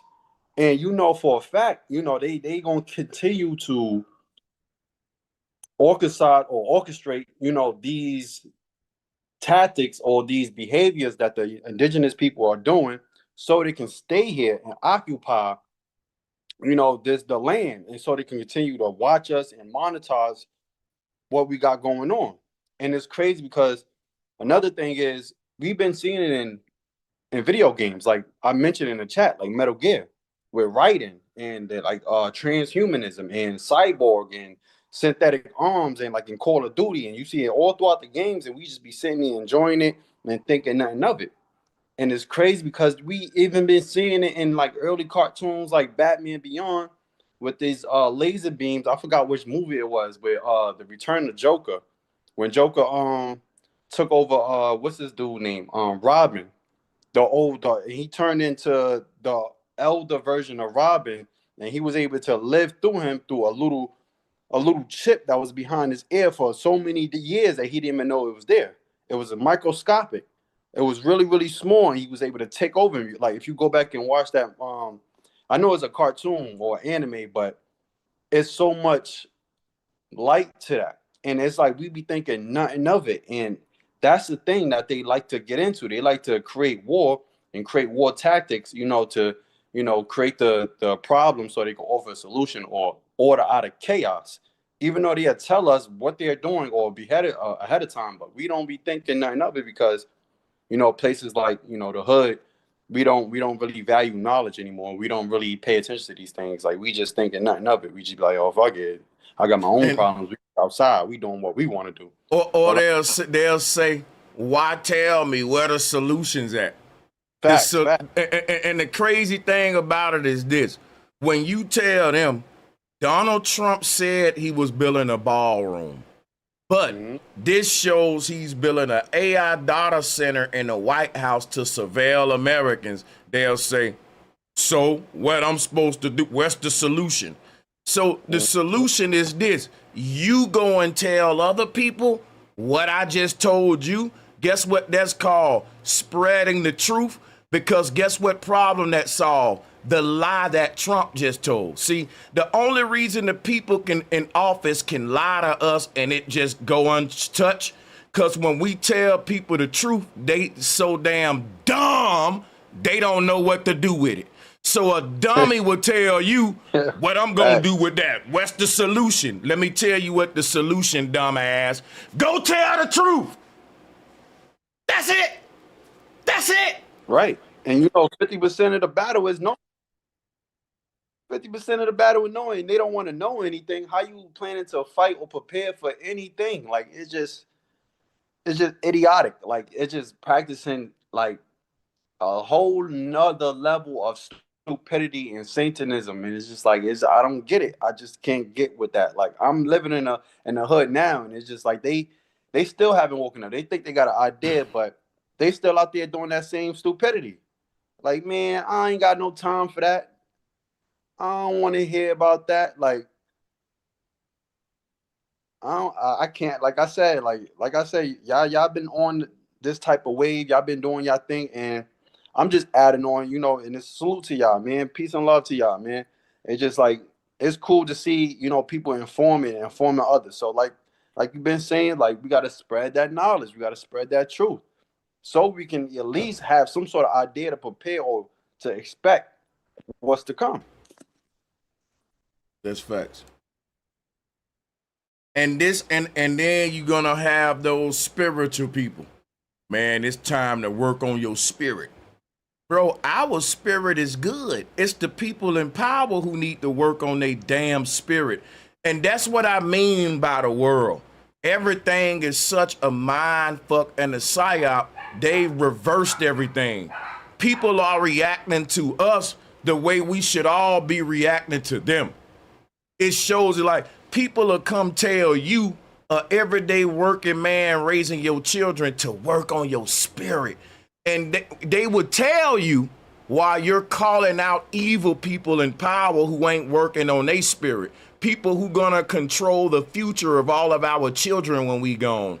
And they rather tell you, Mr. Hard-working everyday man who raising your kids doing right, to work on your spirit in an evil time like this, when the righteous people, we ain't even the motherfucking ones need to be doing spirit work for real. If it came down with a spirit check on the earth right now, let's see who need to do the most goddamn spirit work right now. It'll be a long time before it get to our people, bro. It'll be so many folks that need to go get their spirit right before you come telling us that shit, dog. I'm talking about evil in high places. And that's going to take a longer time because they ain't going to want to listen. Because they're going to want to be ignorant. They just too caught up in like serving at the agenda, people, actually. They just too caught up in the dopamine rush or serving an agenda, even though they coming out showing us, they telling us. And people will say, all you have control over is yourself. That's a lie. I can walk outside right now and blow a nigga brains out. He didn't want that to happen to his reality, but I can control what happened in that nigga life. See, the new age mentality is messing the world up. People, we live in a world where we're all creating a shared experience. We are living in a cooperated environment where it takes all of us working together to make the best experience for everybody. If I go out there being a jerk, I can fuck your day up. I can go out there and just start shooting people with BB guns. And guess what? When you get hit with the BB gun, you can say, you know what? Peace, namaste. Let me just work on myself. No, it ain't just about you. That's selfish. Guess what? We got to fix the people around us too, because we all share this fucking earth. Did we forget simple stuff like this? Big facts. I'm glad we built on this panel like Apparently this. Some people have, man. I'm gonna mention one thing. I'm just gonna mention one thing and then yield the floor. This laser technology, man, we know about this laser technology. I know we know about it out here in Colorado because 2 years ago they burned the whole community up in flames with the laser technology and played like they weren't using the technology. Well, my point is, all those people lost their homes. There was nothing those people could have done. No, and I'm not trying to be devil's advocate, but to just simply know that they have laser technology, you have to know how to combat that. Those people did not know, and they all lost their homes. So I'm gonna yield the floor right there. And I appreciate everyone and all that sharing information, but this stuff is very sci-fi. So just simply knowing is not necessarily a better thing. What I don't know, I think simply knowing is the first step to solving or doing anything about it. I'll give you an example. If a person have an alcohol addiction and they don't know that, they think their method of behavior is just normal and they don't know how bad they are, they ain't gonna do nothing about it. So knowledge is power. Simply knowing is enough to give you the power to transform the situation. But simply knowing don't transform it. What simply knowing does is give you the power to, if you choose to apply the knowledge. So I'm with you. I'm just piggybacking. No, I'm all the way on point with what you're saying. It's just, man, it just sucks. I mean, it's almost like they showed us already in real time, and then all I'm saying here with this Trump thing is anytime they mention what they're gonna build or what man, it's too late. They've already released it. They've already released it. So we're going. It's too on late this. for what? We're going on this as new information. Man, they already didn't use this technology. I'm just saying. I'm trying to ask you a question. Hold on a second. Hold on. Well, you say by the time they break a news story, it's too late. Can you specify what you mean by that? Okay, too late. 2 years ago here in Colorado, in Boulder, Colorado, to be specific, they use weapons of technology. Not just here. I'm gonna only speak on what's going on here, where I'm at. For sure.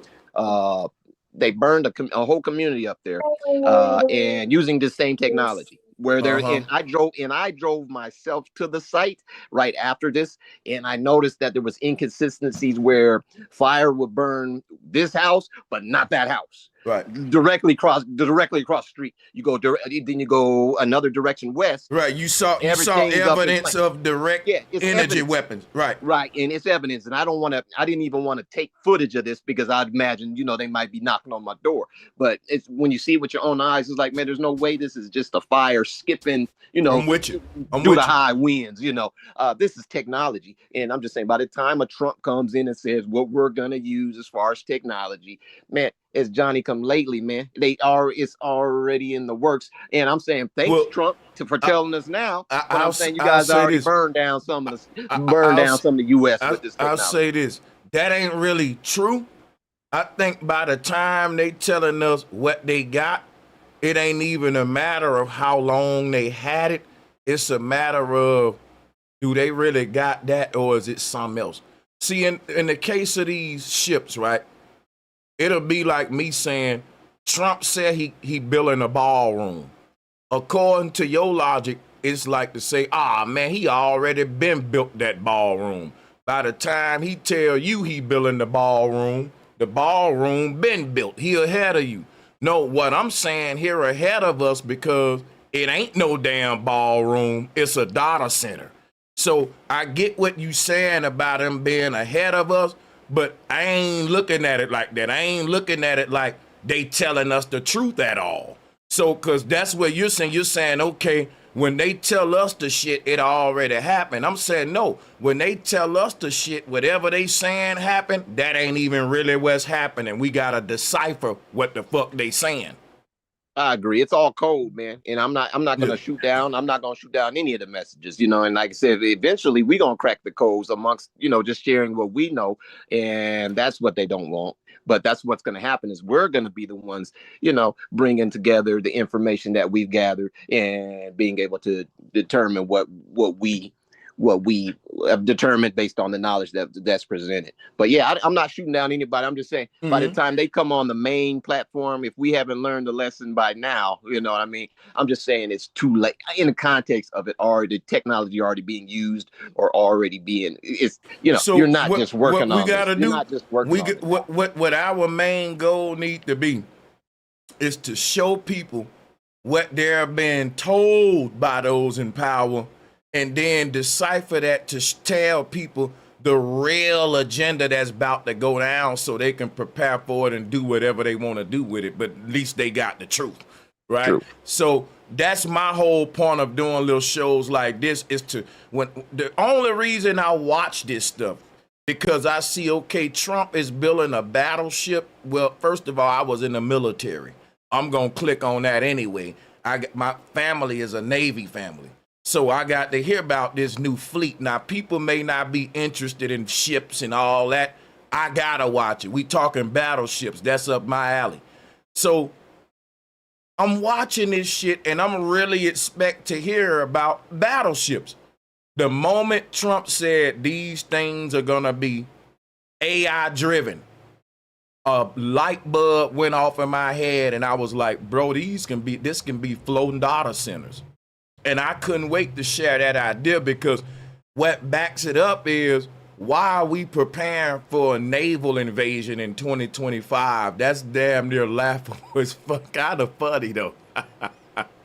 And my shows is like, listen, I can be wrong with my theory, but I know damn well what he's telling us is a lie, people. It just don't add up. And I do these so people can see how they being lied to, because they love these damn people so much.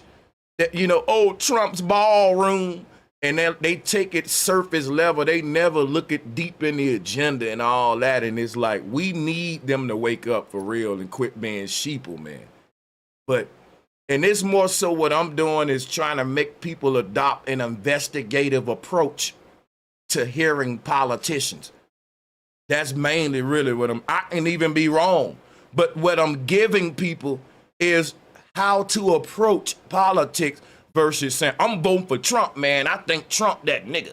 No, I want them to have the mind to see that the world is a stage, and every information that comes into your brain needs to be deciphered and processed and scrutinized in this world. And we're going to have to do that more and more, because it's going to be hard to determine what's real and fake moving forward. So this is a very important exercise, whether people believe it or not. Be surprised at how much of your reality is a damn lie, and you're reacting to a simulation. So if a person say, well, what does it matter? Even though you told me the truth, Sanchez, I still got to go to work. Well, at least you ain't got to go to work believing a lie. Isn't that nice? Yeah. Hey, what I was saying, Chad?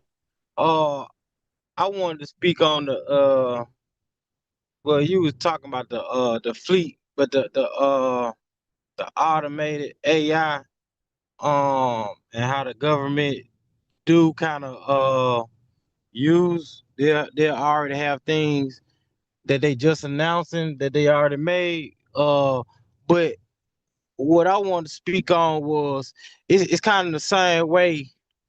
Like I did like a little experiment on my own, and I go around asking people, what's the highest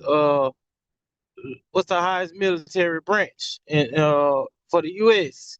And a lot of people, even though they announced it's the trickology how they announce things and they'll fall back. But people say, the Navy, the Marines, and they keep on forgetting that the Space Force is our highest level of military now. But with that, that's what I think. Me personally, like, just for instance, the 3-eye Atlas comet, I believe that's one of Elon Musk's new toys. Just like I got an update God yesterday. damn, how much time you gonna say, Hey man, just part of it, man. Just chill out, man. But just How like can we yesterday, prove 3-Eye Atlas is up there? well, I'm just going off of what Okay, the fair enough. article that Fair they did. enough. You're just Yeah, assuming it is. I got you. Okay, right, I right. got you. And so I had got an article yesterday, and it's some people that was on the airplane on the jet, and so they were claiming that some kind of spaceship came down and hovered right beside the jet, and it went right back up in the sky. So, me, I kind of, I do things like I take sources from all directions, and I come up with my own conclusion because I think for myself. So, with all those things taking place, because they did at one point was saying the comment was showing uh what the words that they use. They were saying that the comment was showing intelligence on this maneuvering on the motion of it, like how it could stop and it can move backwards. And so that's when they first had said that, okay, now this is not a comet, because they went back and forth with the classification. But the whole thing, if y'all remember at the beginning of this year, Trump and Elon Musk, how they were side by side. They had something about Stargate, and then after Stargate, that's when they came up with Starlink. So I just think that a lot of this just, they claiming about alien invasion and everything. I think that's dim. I think we're closer to the Star Trek technology far as the spaceship thing. I think we closer to that than we actually think we are. I think Elon Musk with the 3-Eye Atlas, I think he testing out like I said earlier, his new toy. Because when you look at the new Tesla rockets, how they land versus the old little NASA rockets, they come back into the atmosphere and they land like a plane. But the Tesla rocket, it comes back and the engine, the little fire that come from the bottom, it lands so smooth. I mean, they showed some where they did crash, but the direction that Elon Musk is going with it, like that's just my theory on it, man. I think all this UFOs and everything ain't nothing but Elon Musk and the new updated spaceship, because they also have when they was talking about going to Mars and all this. So I think all that stuff got something to do with the new technology. Okay, appreciate that, man. And shout out to you, Rhett, and thanks for joining. Shout out to the everybody that's hopping on, man. Salutes. It's an open panel, so just unmute and take the floor. Shout out to Brud. You got it, man. Hey, what's up, Sanchez? Peace to the panel. Can everybody hear me well? Yeah, we can hear you. All right, but yeah, Mhm. well, first I just want to say I appreciate you and all that you do. And I really like the video that you played of that woman speaking about Trump's ballroom. It was real, like, informative, because I didn't know, a lot of the things she was talking about. But when it comes down to like these quantum computers, for people that don't know, what makes it different from classical computers is it runs off qubits, and classical computers run off bits. So basically, like, if you give a classical computer a maze to run, like a question or like a maze, right? And you give that same maze to a quantum computer, that classical computer will try to solve the maze, right? But each pathway one by one, right? So it's going to go one path, exit out, one path, exit out. The quantum computer it'll track all pathways simultaneously. Saying that, I think it's good that, I think quantum computers have their use, right? I think that they can be useful to the everyday civilian. But like you said, what effects will it have on the environment, right? And I sent a super chat a couple minutes ago, but yeah, I was talking about how NASA said that they wanted to go to the moon to get helium-3. Helium-3 is basically is going to act as a cooling agent to the quantum computers, and they can't find no minerals on Earth that's going to cool these quantum computers, and these quantum computers operate at like over 1,000 300 kelvins. Yep.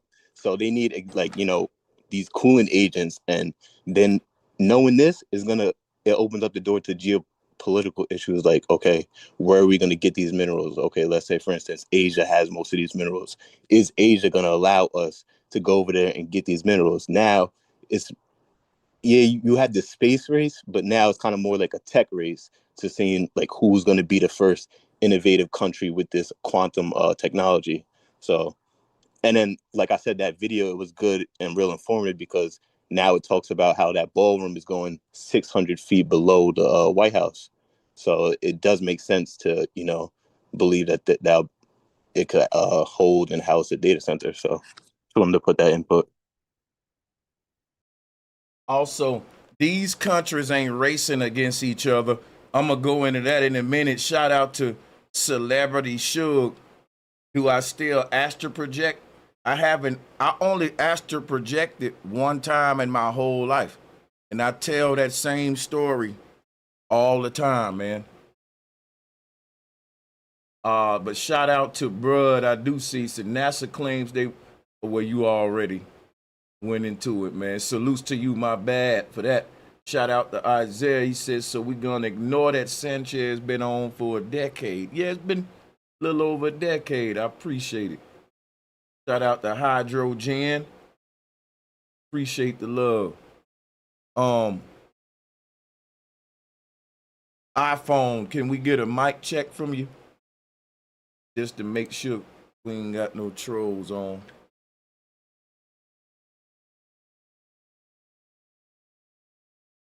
iPhone, can we get a mic check from you?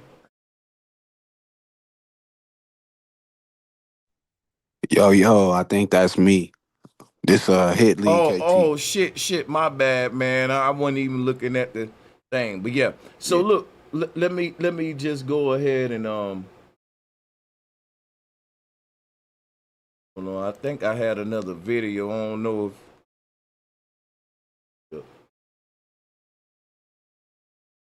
but yeah, these countries ain't racing against each other.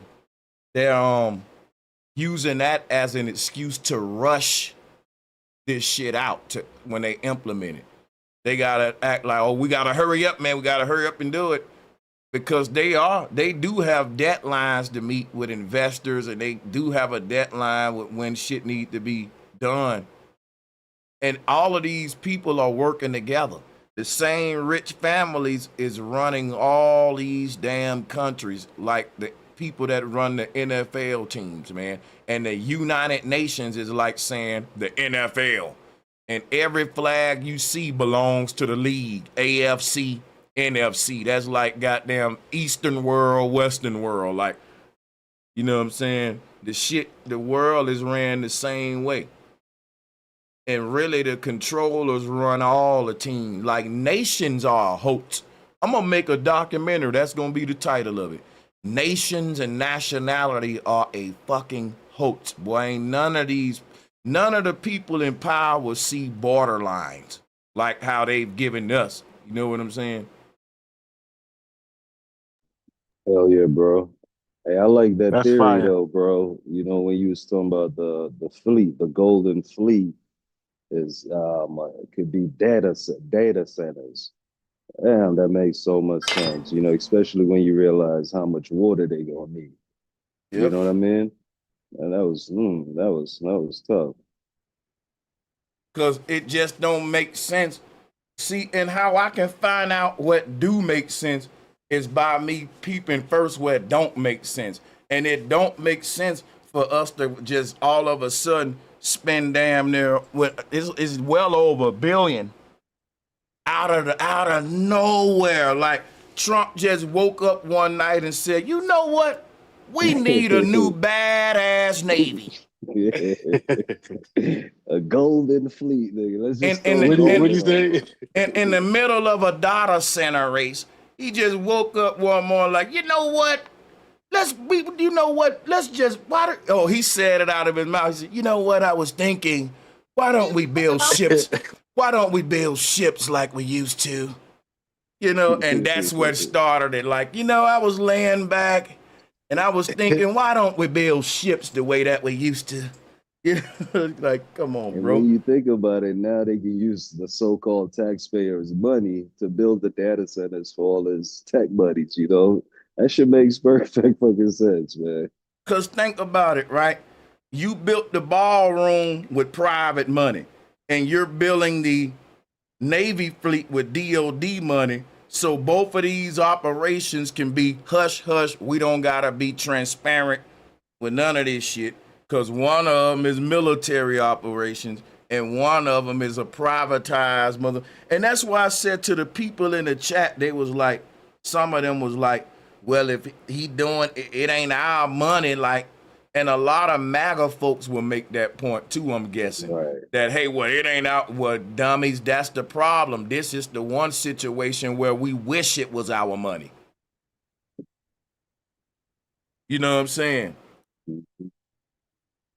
It's a few situations where you want it to be paid for by tax dollars. For example, if the CIA built a new headquarters for our intelligence department and they say, you know what, Jeff Bezos paying for this shit, we need to be concerned, nigga. No, why you don't want to use our tax dollars now when y'all use it for everything else? You see the game? So... Do the Farrakhan voice, man. Beloved, I bring you here today. Hold on, I got to hear that nigga. Don't get me going. And the Honorable Elijah Muhammad. How you feel about it? Then what'd he say? The Honorable Elijah Muhammad will let us know that on that day, that big-headed little rascal. Well, you gonna piss him off again, bro. You gonna stay on top there. I got another one coming up. I'm gonna come back and spin the block on him again. Oh yeah, for sure. You had Ben X in the building. The Honorable Elijah Muhammad will let us know Jello pudding is my favorite dessert to eat. My brother, my sister, all beloved. You can say that big-headed ass, boy. That shit funny as hell. You killed Yakub, boy. You crushed Yakub. Yeah, that story was buried. That boy like to play with rock. My brother, what the hell is he doing my sister, bring your big-headed ass over here and let me pinch your little nose with your big-headed ass. Give me a boy. This is your Uncle Farrakhan. The Honorable Elijah Muhammad lets us know that you are a big-headed little bitch. I just... You got a lot on your mind. You got a lot on your mind. You got a lot on your mind. You said that nigga was in the AutoZone, the garage shop, boy. That shit was funny as hell. Oh man, you know I got to hit him up again. That might my be side hurting, boy. Yeah, my side hurting today, bro. I'm telling you. Oh, I ain't done with him. I am not done, bro. You know I don't like that big-headed bullshit. Yeah. Let me wrap this shit up, man. We might have to come back with a new topic on y'all or something. Because I did want to talk about this whole, Nicki Minaj at turning point type shit. Like, that was crazy. I think that's worth a bill. Because, the fact that they're pushing Nicki Minaj at turning point is contradicting them. What do I mean by that, right? Charlie Kirk was the kind of guy that would criticize Nicki Minaj. Charlie Kirk was very critical of the Nicki Minaj, Cardi B stereotype with black women. You see what I'm saying? So it shows you that just be them talking, because they'll turn around like how they was using Charleston White on the far right, and he came out and told you, shit, man, I was just getting money. I played them damn white folks. because these racist white folks will give their money to anybody to spew their talking points. Even if it's the same people that they act like that they're trying to demonize. Like, you know, you black folks are ratchet and ghetto, but Nicki Minaj, you know, hey, because she's saying what you want her to say. But it be the people, it be the stereotypes that they condemn, that they'll put up as, oh, now she's a good example for black people. Yeah, long as she's saying what you want her to say, but she's doing the same shit all the other black women do, the ghetto and ratchet shit. But so she's telling the truth. You see what I'm saying? And that's how these white folks, that's how they do it, a lot of these racist white folks. But let me go ahead, man, and start wrapping this thing up, man.